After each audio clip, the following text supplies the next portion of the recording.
وهم لا يفتنون۔ محترم سامعین بزم اور صدر جلسہ، آج اس بزم میں میری تقریر کا موضوع ہے ہندوستان میں مسلمانوں کی ذبح کی وجوہات اور اس کا حل۔ سامعین کرام، آج ہم ملک کے حالات اور خصوصاً مسلمانوں کے حالات پر ایک نظر دوڑاتے ہیں تو ہمیں پتہ چلتا ہے کہ کشمیر سے کنیا کماری تک، آسام سے گجرات تک مسلمان جس اجتماعی ملی ذبح کا شکار ہے، جس معاشی ذبح کا شکار ہے، وہ مجھ سے اور آپ سے ڈھکی چھپی نہیں ہے۔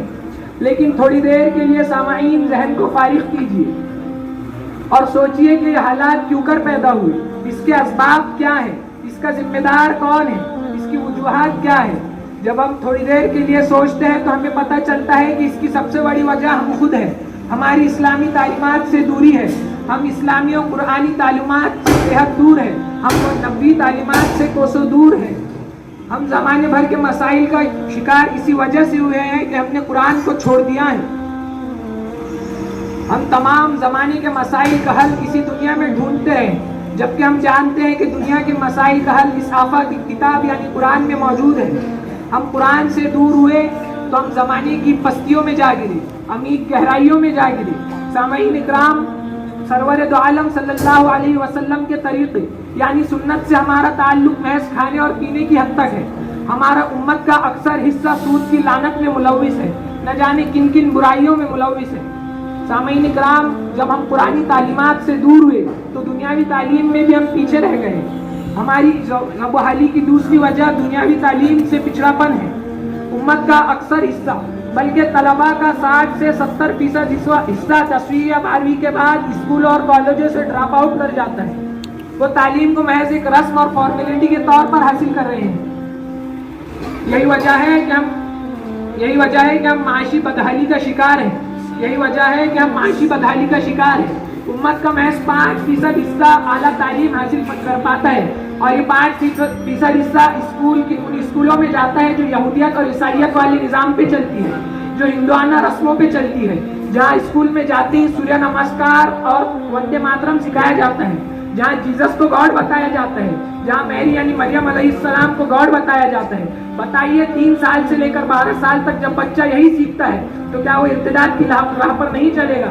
اسی وجہ سے، اسی ارتداد کے کلموں سے ہمارے طلبہ اور طالبات میں جو نتائج ظاہر ہو رہے ہیں وہ میرے پیشرو مقرر نے پیش کیے ہیں۔ لڑکیاں ارتداد کی طرف بڑھ رہی ہے اور ہندو لڑکوں سے رسم و راہ بنا رہی ہے۔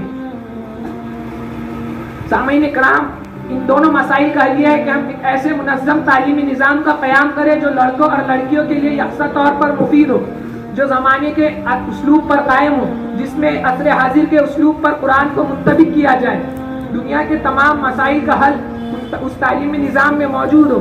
لڑکے اور لڑکیوں کو زمانے کے کاندھے سے کاندھا ملا کر چلنے کی ترغیب اس نظام تعلیم کے اندر ہو، جو وہ نظام تعلیم ابن آدم کے لیے جتنا مؤثر اور مفید ہو اتنا ہی مؤثر بنت حوا کے لیے بھی ہو۔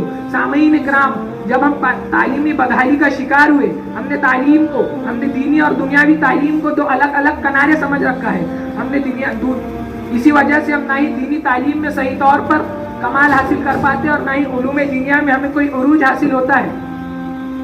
یہی وجہ ہے کہ آج ہم حکومت کے خوف میں مبتلا ہے۔ کم علمی کی وجہ سے حکومت کے ڈرانے سے ہم ڈر جا رہے ہیں۔ حکومت، آپ جانتے ہیں کہ اس وقت مرکز میں جو جماعت قیادت میں ہے وہ اپنی سربلندی چاہتی ہے، وہ ہمیشہ کے لیے اپنی حکومت کی بقا چاہتی ہے، جس کے لیے وہ سب سے مؤثر ہتھیار ہندو اور مسلمانوں میں ٹکراؤ پیدا کرنا جانتی ہے۔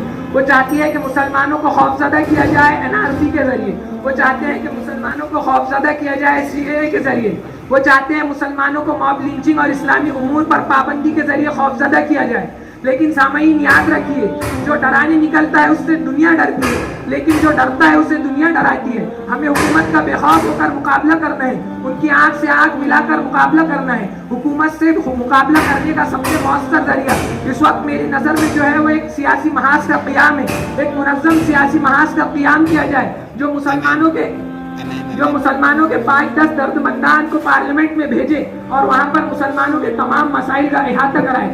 آپ مجھے بتائیے، کوئی جماعت ایسی ہے جو مسلمانوں کے مسائل کا احاطہ کرتی ہو اور بے خوف ببانگ دہل حکومت کے سامنے مسلمانوں کی ذبح کو پیش کرتی ہو؟ سامعین کرام، نہیں ہے۔